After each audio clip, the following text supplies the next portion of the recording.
say thank you for the coffee.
All right, I will say good morning. Let's begin. Today's daf is Chaf Hey 25, and we are picking up from the Mishnah on the top of Chaf Hey Amud Aleph 25a. Writes the Mishnah, Nitma HaKometz. So we'll say an interesting case. Let's say the Kometz becomes Tameh. Something happens to the Kometz. Remember again, the Kometz is the 3 fingerfuls of the flour of the Karban Mincha, which is offered up on the Mizbeach. The remainder of that kometz, the remainder of the mincha is called shirayim. Kometz is the only part of the carbon that is offered up on the mizbeach. The shirayim are consumed by the kohanim, with one exception, which is if a kohen offers up his own mincha, then halacha l'maaseh that entire offering is burnt on the mizbeach. So we're talking about over here a case where the kometz itself became tamei, but nevertheless v'hikrivu. But it was offered. It was offered up. Nevertheless, it was offered up. So what's the halacha? Hatzitz miratze. So we'll say the tzitz ultimately again is miratze. Now what that means is the tzitz, remember, is the gold plate that the Kohen Gadol wears on his forehead. That, right, it says Kodesh Lashem, sanctified to God. And that tzitz, we learned about this already back a couple of Masechtos ago. That tzitz has the ability to create effectiveness even for sacrificial items which are ritually impure. Again, not every single case, certain circumstances which are spelled out by the Gemara. So over here the Gemara says the existence of the tzitz, the Kohen Gadol's wearing of the tzitz, has the ability to affect effectiveness, not good English, but to create effectiveness, ultimately again for the kamitza, which is tamei. Now what does that mean? Look at Rashi, tap Rashi and daf hatzitz miratze, v'hamincha kshera. So what it means is that the kometz that's offered up is kosher, the mincha is kosher. Not only that, the hashirayim ne'echalin, and the leftover part of the mincha is actually fit to be consumed. However, yotza v'ikrivo. But say what happens if the Karban Mincha was taken outside of the Beis HaMikdash, the psul that's called yotze, and then it was offered up, ein hatzitz miratze. Then the tzitz does not have the ability to create effectiveness. Why not? Shatzitz miratze ala tamei, ve'in miratze ala yotze. Because we'll say the tzitz has the ability to go ahead and create effectiveness for something that is tamei, but doesn't have the ability to create effectiveness for something that was taken outside of the Beis HaMikdash. So we'll say again, an incredible halacha. In the event that the kometz becomes tamei, the mere existence of the tzitz allows, and by when I say the mere existence, it's not just the mere existence. It has to be that the Kohen Gadol is wearing the tzitz. If the Kohen Gadol is wearing the tzitz, then ultimately again that creates the effectiveness for the kometz that was tamei. But the tzitz only works for tumah. The tzitz does not work for yotze, for the psul of yotze. If ultimately the kometz is taken outside of the Beis HaMikdash, tzitz does not work. So we're going to explore that a little bit more. Tan Rabbanan.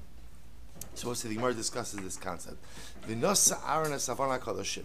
So we'll say, so the pasuk says that our pasuk literally reads, it's talking about the tzitz. I'll read to you the first part of the pasuk. V'haya al meitzach Aaron. The tzitz will be on the forehead of Aaron.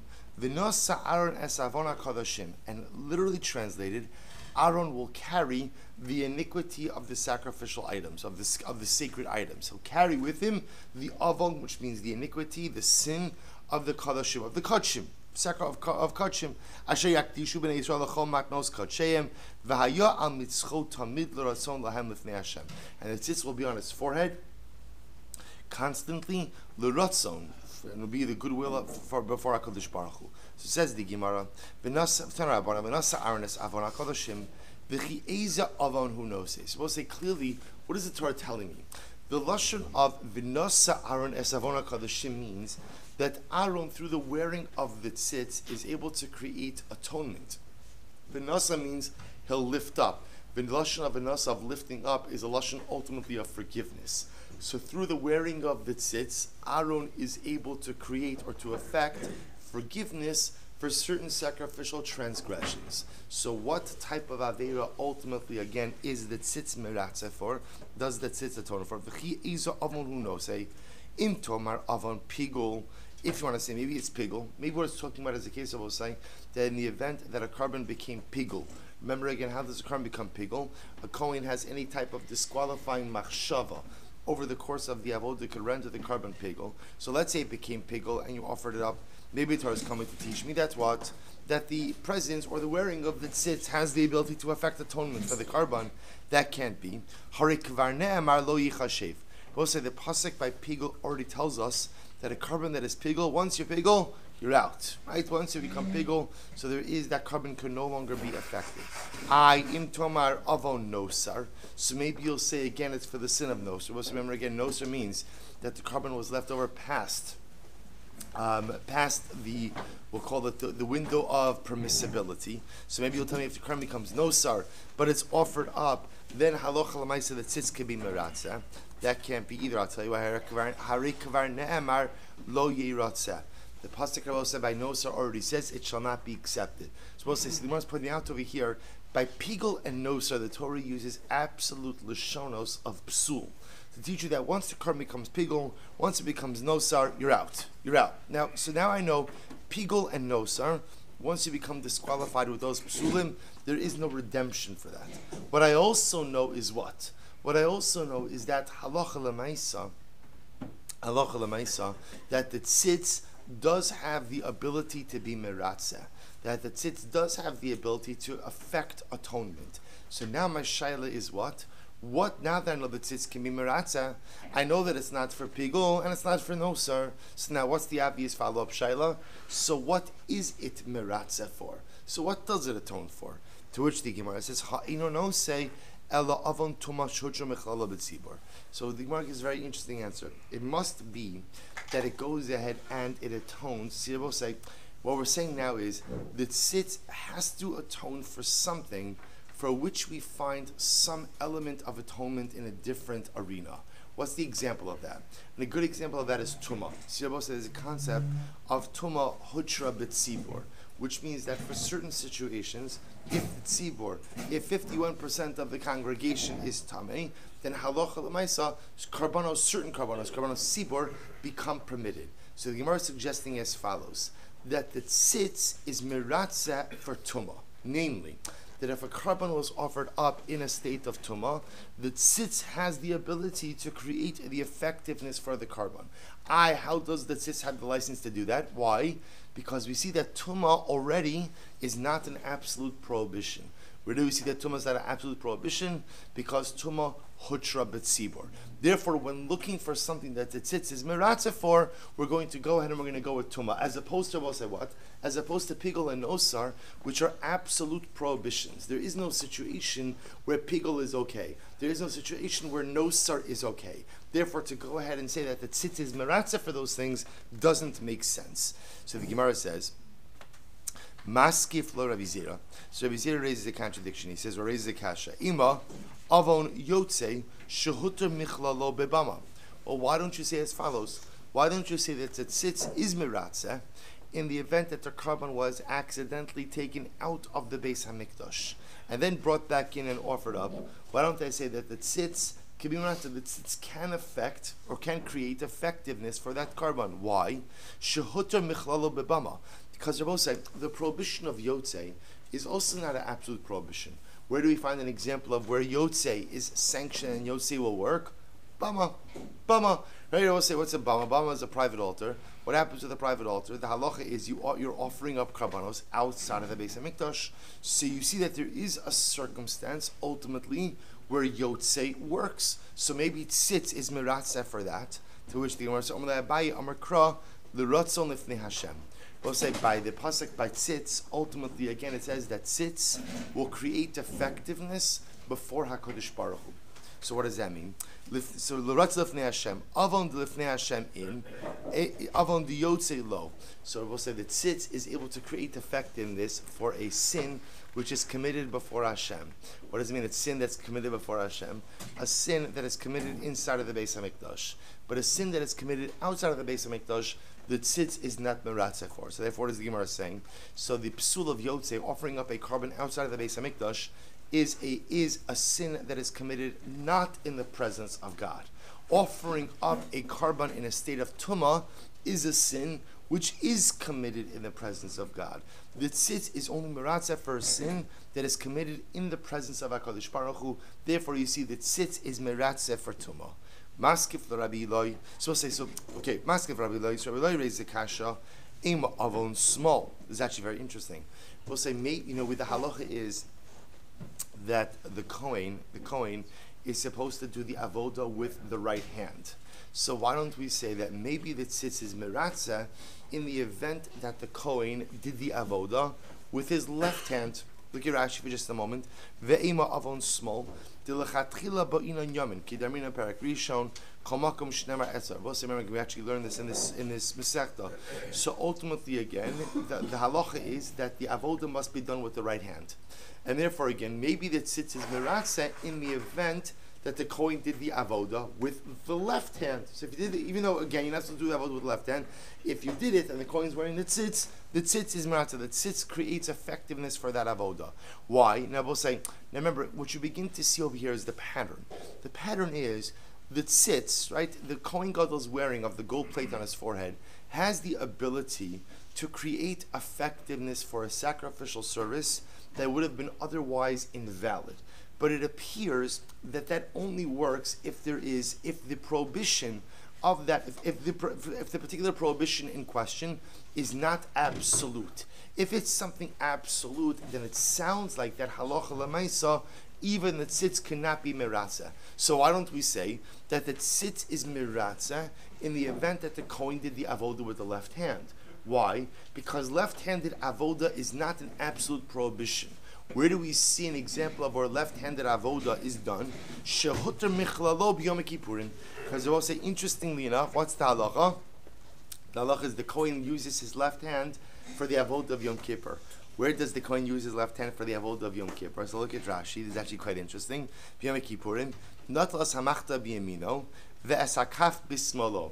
We'll say because when doing the avodah of the ketores, of the incense, so the Kohen takes the machta. The machta is like the fire pan. He takes the fire pan in his right hand, and the kaf, which is the spoon or the ladle, which has the actual ketores inside of it, in his left hand. So you see an example of where left-handed avodah is in fact sanctioned. So maybe in a situation where left-handed avodah wasn't warranted, but the Kohen did the avodah with his left hand, then maybe the tzitz is meratzeh for that. To which the Gemara Abayi Amakra Avon. To which Abayi says the pasuk says that the tzitz atones for an avon, a sin. Avon shahaya ba'u dechisiv. Ultimately, again, the tzitz is meratzeh for a sin that ultimately, again, was in effect, but was set aside. In other words, a sin that was violated. Lafuki Yom Kippurim dechsheru b'smalu. So you both say the difference is on Yom Kippur. It's not just the pshat that ultimately, again, left-handed avoda is kosher. It's that what? Left-handed avoda is warranted. So the tzitz, I both say, so to say that the tzitz is meratzeh for left-handed avoda doesn't make sense. Why? Because not only at a time is left-handed avoda okay, but it's actually obligatory. Kohen has to do the avodah of the ketores, at least some part of it with his left hand. The tzitz is meratzeh for something that under normal circumstances is absolutely unequivocally forbidden. Ravashi says, Avon HaKadoshim v'lo Avon HaMakdishim. Ravashi says there's another reason that why ultimately you can't say that tzitz is meratzeh for left-handed avodah, because the pasuk says that the tzitz is meratzeh for Avon HaKadoshim, which means that tzitz is meratzeh for something that is inherently flawed in the sacrificial service itself, v'lo Avon HaMakdishim, and not a mistake or not a sin ultimately, again, of those who engage in the avodah. So ultimately, again, left-handed avodah, Rabosai, is a mistake of the Kohen himself, as opposed to a fundamental flaw within the avodah itself. So we'll say, so therefore the Gemara ends off over here. Well, actually, that's a little bit more. Amri Rav Sima Breid Ravidi, L'Rav Ashi, V'Amri Rav Sima Breid Rav Ashi, L'Rav Ashi, Ve'ima Avon Bal Mum.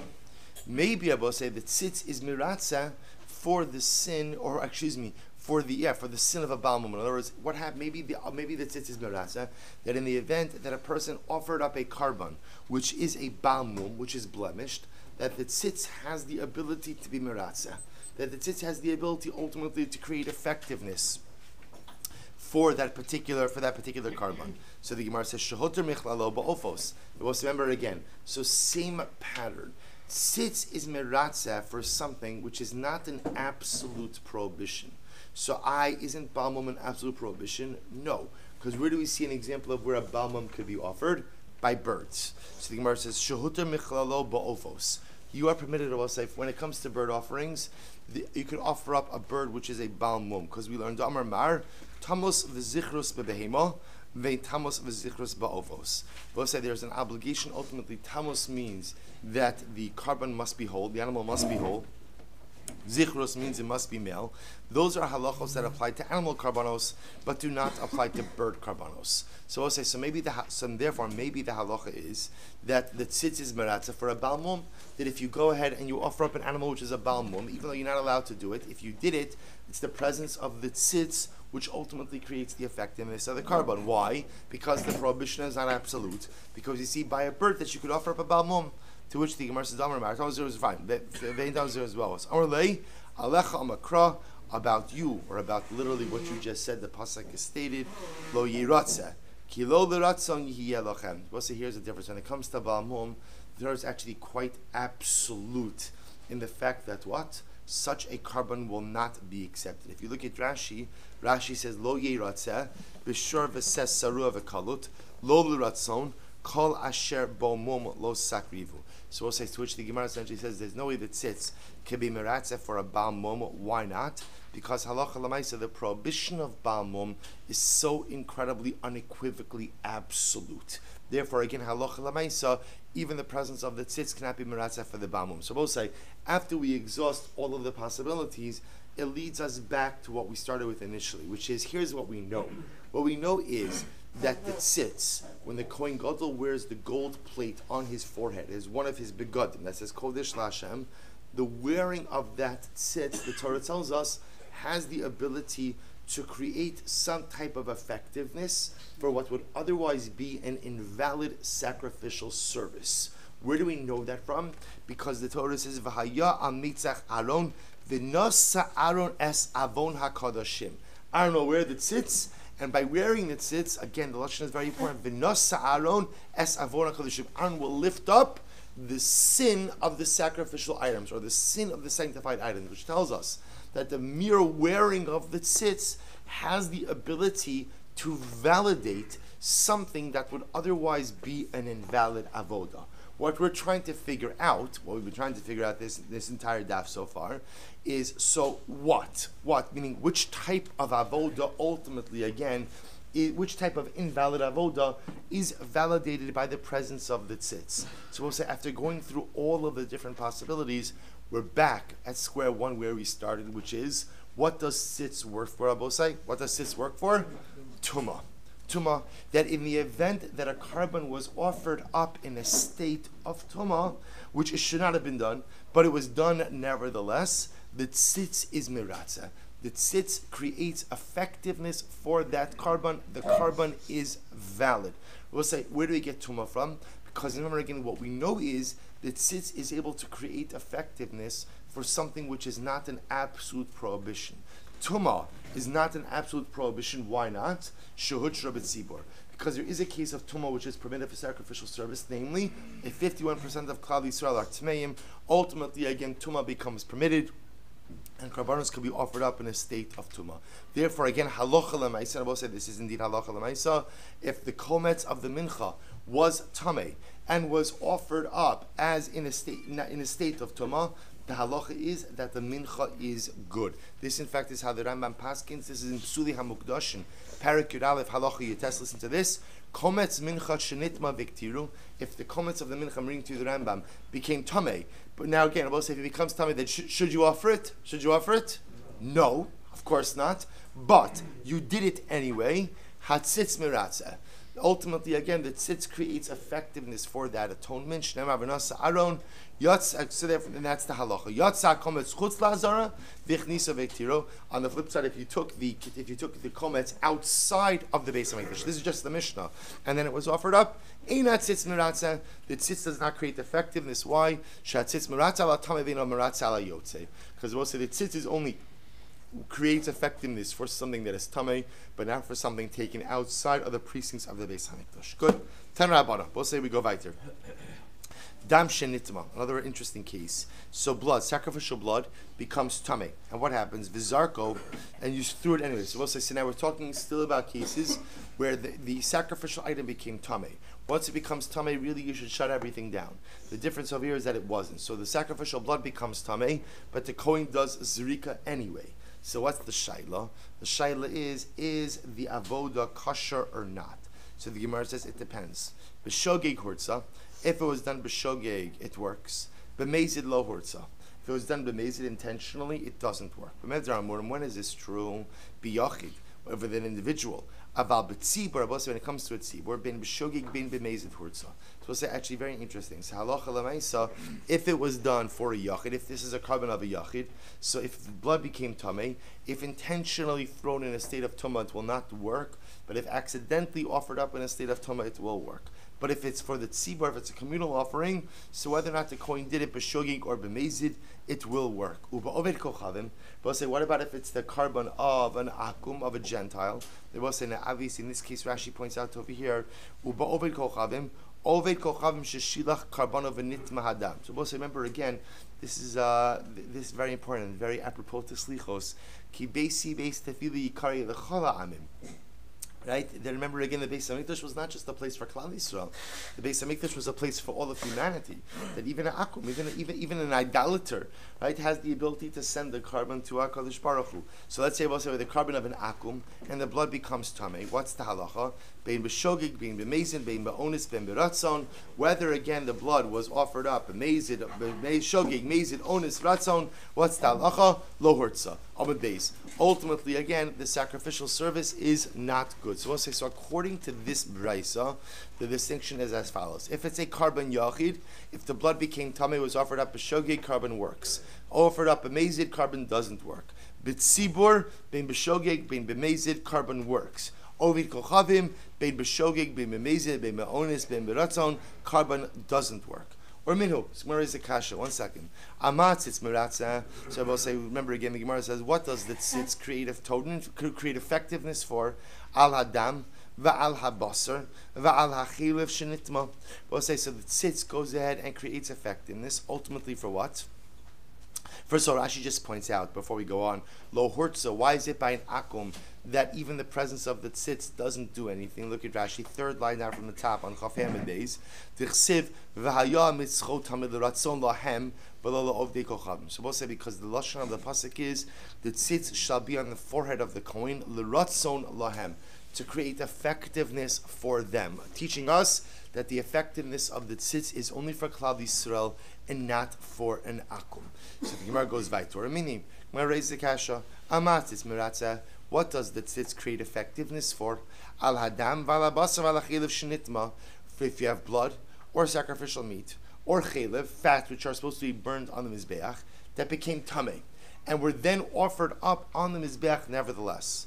Bein b'shogeg, bein b'mezid, bein b'onis, bein b'ratzon, bein b'yachid, bein b'tzibur. And I will say, what does the Brisa say? That the tzitz creates effectiveness in all cases. So what's the contradiction? In the previous Brisa, I will say, in the previous statement, the Gemara said that when it comes to a yachid, so the tzitz will only be miratzeh if what? If the blood was offered up in the state of tumah b'shogeg. But if it was done ultimately again b'mezid, it will not work. Yet this second Brisa says the tzitz is miratzah for everything. Bein b'shogeg, bein b'mezid, bein b'onis, bein b'ratzon, bein b'yachad, bein b'tzibur. So which one is it? Amar Rabbi Yosef lo kasha. So this is not a contradiction. Rabbi Yossi harabana. Both say the truth is it's two different opinions. Each of the brises quoted reflects a different opinion. This sanya, ein tarmin min hatame al hatar. Well, it's actually interesting halacha. The halacha is that you are not permitted to go ahead and separate tame produce as truma for tahar produce. Now remember, again, we'll say so. I have produce that became tame. I'm not supposed to separate out tame produce as truma for tahar produce. V'im taram, but ultimately, again, if I did it, if I ended up separating out tame produce as truma for tahar produce, b'shogeg truma so truma. If I did it b'shogeg, if it was an accident, it works. The mezid ain't truma so truma. But if I didn't intentionally, then ultimately it does not work. Rabbi Yossi says, "Ben b'shogeg, ben b'mezid, truma so truma." Rabbi Yossi says whether he did it intentionally or unintentionally, it works. So both sides, Slimar is suggesting over here that what? That halacha l'maisa, really the two brisos quoted above are reflecting the opinions of Rabbi Yossi and the Rabbanon. The Rabbanon are the ones who make a distinction between shogeg and mezid, and therefore they'll be the authors of the first brisa, which indicates to us that if blood was offered up b'shogeg for a yachid, the tzitz is meratza, but if it's b'mezid, the tzitz is not meratza. The second brisa that makes no distinction between shogeg and mezid will reflect the view of Rabbi Yossi, just like Rabbi Yossi holds it. If you separate it out, tame produce as truma for tahar produce, whether they did it b'shogeg or b'mezid, it works. So too again, he will say that if tamei blood was offered up, whether it was shogeg or whether it was mezid, the tzitz is meratza. To which the Gemara says, "Eimer d'shamasei l'Rabbi Yossi d'lo kanis the meratza tzitz al achilos mishamasei." To which the Gemara essentially says, you're making a comparison between two very dissimilar items. All I just learned from that brisa by Truma is that everyone will agree that me'ikar adin. Okay, we all agree you're not supposed to separate out tamei produce as truma for tahar produce. Everyone also agrees that if you did it on a technical biblical level, it works. What's at play over here? Whether or not we're going to knas the guy. Are you going to penalize him for doing something that we don't like? So Rabbi Yossi essentially says, we don't like it, we don't want you to do it, but if you did it, it works. It works. We're not going to start penalizing people. Shogeg, yeah, shogeg. No, we're not going to penalize them for shogeg. We will for mezid. So we'll say, from the brisa by Truma, all Rabbi Yossi is telling me is that we don't apply the penalty. The meratza tzitz al achilos mishamisle. But I will say that's very different than the brisa that says that even if you intentionally offered up the blood in a state of tumah, that the tzitz is meratza ultimately for what? Not only for the actual blood service, but when you say that tzitz is meratza, I will say that also tells me that what? That halacha l'maisa, that sanctions the consumption of sacrificial meat. Remember again, by karbanos, there's two different parts. There's the offering up of the blood on the mizbeach, and then there's the consumption of sacrificial meat. What the brisa was telling me before is that that first brisa, the second brisa, was indicating that halacha l'maisa, if you offer up the blood b'mezid, you have blood that is tummy, you offer it up b'mezid, the tzitz is meratza. When we say the tzitz is meratza, like Rashi showed us in the Mishnah, meratza means that the blood service works, and what? The meat is fit for consumption. You can't see that shita by what Rabbi Yossi says by Truma. Those are two very different things. So the Gemara says, "V'hatanya, Rabbi Eliezer Omer, hatzitz meratza al achilos." So Rabbi Eliezer says that the tzitz ultimately again not only certifies the actual blood service as being kosher, but ultimately allows you to eat the sacrificial meat as well. Rabbi Yossi Omer ein hatzitz meratza al achilos. Rabbi Yossi on the other hand says no. At most, what the tzitz does, Rabbi say, is what? The tzitz will only allow for the blood service to be kosher. But the tzitz does not have the ability to what? To allow for the consumption of the sacrificial meat. Rabbi say, and I remember again, that's not a contradiction, because remember, Karbanos 101 tells us that the most important part of any karban is blood application, zrika. So therefore, again, there's nothing wrong with saying that halacha l'maisa, the tzitz, could create effectiveness for the zrikas hadam, but cannot create effectiveness for sacrificial consumption, for the eating of the meat. So there also says, and we have seen the brisa that confirms that.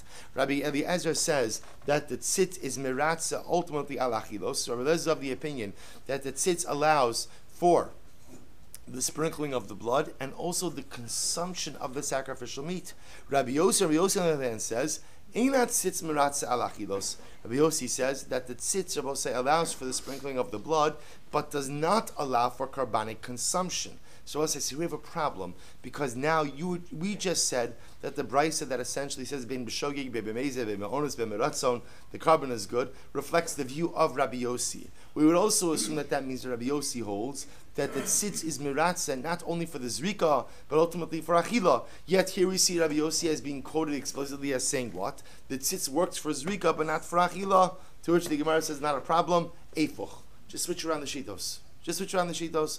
Ultimately, again, therefore, Rabbi Eliezer is the one who says that ein hatzitz miratza al achilos, and Rabbi Yossi is the one who says that the tzitz not only works for the blood application, but also works for consumption as well. So the Gemara says, Rabbi Eliezer omer ein hatzitz miratza al achilos, Rabbi Yossi omer hatzitz miratza al achilos. Good. Maskef Rav Sheshas. 1 second. Umi matzis afchislei. Does that actually work to switch around the shitos? Vatanya, but we learned Yochol basar shnit malefnei zvikas damim. You chayovin alein mishum tomer. Boss says this is actually a very interesting discussion. I might have thought. So let's say you have a piece of sacrificial meat that became tamei before the blood was sprinkled, and now before the blood was applied, and now what happens? Someone eats that meat. I might have thought that a person would be chayiv for eating tamei sacrificial meat at that time. Look at Rashi for just a moment. It's right across from the Gilyon Hashas. Right across from Tosos Rav Shila. So Yachol Basar Shnit Malefnei Zrikas Damim Va'achol Lefnei Zrika B'Tumas Haguf You Chayovin Alav Kare. So we'll say, remember again, the halacha is if a person is tamei and they consume sacrificial meat, that is a punishment of kares. The Gemara is now dealing with a different kind of case. This is a case ultimately again of where someone who is tamei consumes sacrificial meat, but consumes it before zrika. This is all happening before zrika. So I might have thought that such a person would be tamei. As the Gemara says, Yacha basar shnit malefnei zrikas damim, you chayav lehem mishum tuma, Talmud lomar, kol tahar. Therefore we'll say the pasuk says, kol tahar yochal basar.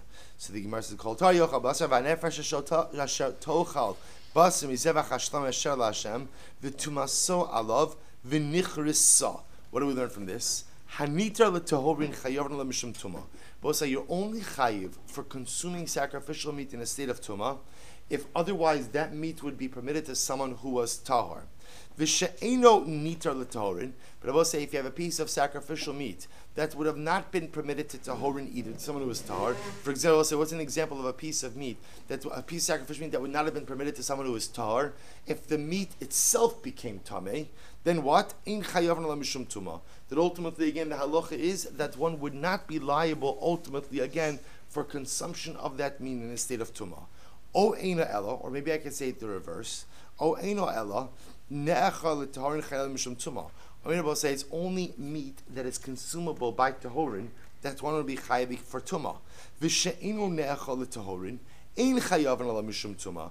But sacrificial meat, I'm going to say that could not be consumed by tahorin, one would not be chayiv for tuma. Oh, if that's the case, otzi ani es halon ve'es hayotze. So we'll say if that's the case, if we're going to use that principle, I would exclude the following cases. Lon rabosai means a piece of meat that sat overnight, and therefore again, there's a psul of lina, or yotze, a piece of meat that was taken outside of the Beis Hamikdash, she'inon ne'echalan l'tahorin, that ultimately again cannot be consumed by people who are tahor. Talmud lomar asher laHashem. Therefore, we'll say the pasuk goes there and brings down the phrase "Asher laHashem," that is for HaKadosh Baruch Hu, riba. And we'll say that pasuk comes to include all of these cases in a state of prohibition as well. Yochol shani marbes hapigulin v'eshanosaros. So maybe I would also come to include the case of pigul and the case of nosar. Nosaros hainulon. We'll say ultimately again the case of nosar is the same case of a piece of sacrificial meat that sat overnight. Ella afa pigulin kinosaros. But maybe I would be tempted to say that pigul should have the same status as nosar. Talmud lomar mizevach hashlamim. Therefore, both say the pasuk says mizevach hashlamim. That is a limiting or exclusionary phrase. Mi'et, that comes to exclude. We're gonna try to see that in just a moment. So how do you know ultimately again what to include and what to exclude? So the Gemara says, now that we know that the pasuk comes to include certain items in the prohibition of tumah and to exclude others, I would come to include Rabbi in the prohibition certain sacrificial items that at some point in time were kosher, and I would exclude items which what? Never had a time in which they were permitted. Now going back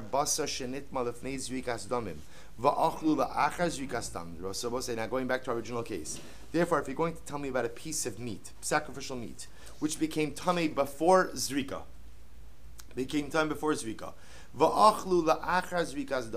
and then it was consumed after the blood was applied, what would one be chayiv for if one consumed that piece of sacrificial meat? Mishum tumah. Ultimately, again, one would be chayiv ultimately because of tumah. Mipnei shatzitz miratza.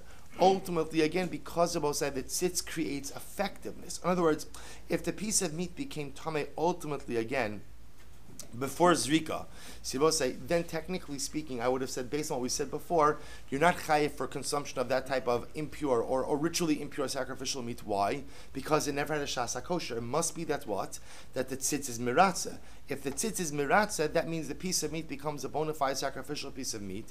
If it becomes a bona fide sacrificial meat, then after you eat in a state of tumah, you will be chayiv.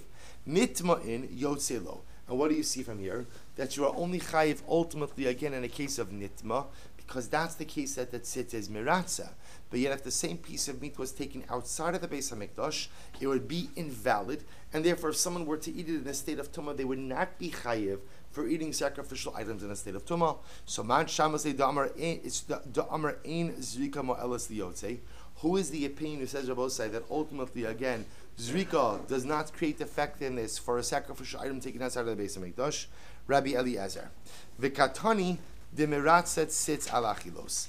It's Rabbi Eliezer, and yet what do you see? Nevertheless, we're stating that the tzitz ultimately, again, does work even for consumption. Not only does the tzitz create effectiveness, Rabbi say, for the actual blood avoda, but the tzitz actually creates effectiveness for consumption as well. Ela amrav chistalo kashya, ha Rabbi Eliezer ha Rabbanan. Ultimately, says the Gemara, going back to what we said before, it actually reflects two different opinions, one of Rabbi Eliezer and the Rabbanan. We'll say first at the widest line. Amar Desham say Rabbi Eliezer Demratza tzitz alachilos. So we'll say according to Rabbi Eliezer that the tzitz creates effectiveness even for achila delo kanis. But Rabbi say in the event that a person did it b'mezid, where do we know that Rabbi Eliezer is going to say that there's no knas, that there's no penalty for that? So the Gemara says in Kiechi Desham say Rabbi Yossi Shamis say Rabbi Eliezer. The same way that we saw before the opinion of Rabbi Yossi, that was by Truma. So we see it over Rabbi Eliezer as well. The sign Rabbi Eliezer Omer. Bein b'shogeg, bein b'mezid, trumaso truma. Because most Rabbi Eliezer is of the same opinion, namely that halacha lamaisa, we do not draw a distinction ultimately again between shogeg and mezid. Amar d'sham say Rabbi Eliezer b'truma dekila b'kachim dechamiri mishamislei. So we'll say that's fine. I hear that opinion of Rabbi Eliezer by truma that ultimately is more kal, but by kachim ultimately again, where do we hear this from? To which the Gemara says. Im kain ha'aman tarmiye. If that's the case, ultimately again says the Gemara. So who would we attribute this particular brisa to? So to which the Gemara says, Ravina Amar tum asa bin b'shogeg bin b'mezid horta. So we'll say what we'll do is well, let me finish this up. Ravina Amar tum asa bin b'shogeg bin b'mezid horta. Ravina says that also when it comes to the tumah, ultimately again whether it occurred b'shogeg or b'mezid, ultimately the tzitz will be meratzeh. Zrikasa b'shogeg hortza, but if the zrika itself was done b'shogeg, so now what the Gemara is going to do is going to draw a distinction ultimately again between the tumah and between the zrika. So I say up until now we were kind of lumping all of this together. Now the Gemara is going to unravel this a little bit and discuss differences between tumah b'mezid versus b'shogeg versus zrika b'shogeg. So we'll have to stop over here for today. I'll probably record the rest of this till the Mishnah because there's a Mishnah on the top of Chavav Rabosai. But for our purposes, just understand the incredibly important yisod that comes out from this. Two important yisodos to leave you with. Number one, the tzitz is meratzeh for tumah. that ultimately, again, if you have a sacrificial item which becomes tamei, then ultimately, again, the tzitz has the ability to create effectiveness for it. That's Michael.